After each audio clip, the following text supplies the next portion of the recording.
এই শোন, একটা ছেলে আর একটা মেয়ে কি কখনো শুধু ফ্রেন্ড হয়ে থাকতে পারে?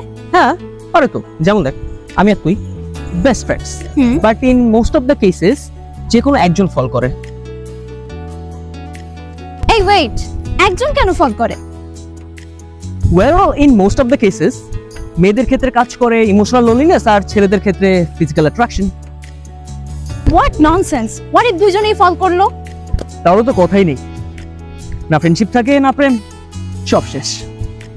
কেন? পার্টনার কি ফ্রেন্ড হতে পারে না? পার্টনার ফ্রেন্ড হতেই পারে, কিন্তু ফ্রেন্ড পার্টনার হতে পারে না।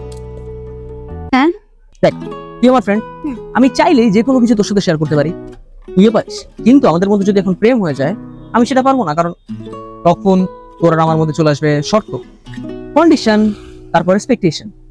আর তুই আজকাল প্রেমের সম্পর্কগুলোকেই দেখ না, ভালোবাসা থাকুক বা না থাকুক, এক গাদা শর্ত, এটা করা যাবে না, ওইটা করা যাবে না, কন্ডিশনস এর উপর বাপ রে বাপ সবকিছু ঠিক আছে, আর এক্সপেকটেশনের তো শেষ নাই। ফ্রেন্ডশিপ খুব সুইট একটা জিনিস, এই জিনিসটাকে কমপ্লিকেট করা মানে। ইউ মিন টু সে বন্ধুত্বের পর প্রেম হওয়াটা নরমাল না? নরমাল কিনা জানি না, but as far I know, যতটুকু আমি দেখছি, এট দি এন্ড সবকিছু শেষ হয়ে যায়। এন্ড ইউ নো হোয়াট, সব শেষ। এভাবে আমাকে না কাঁদালেও পারতে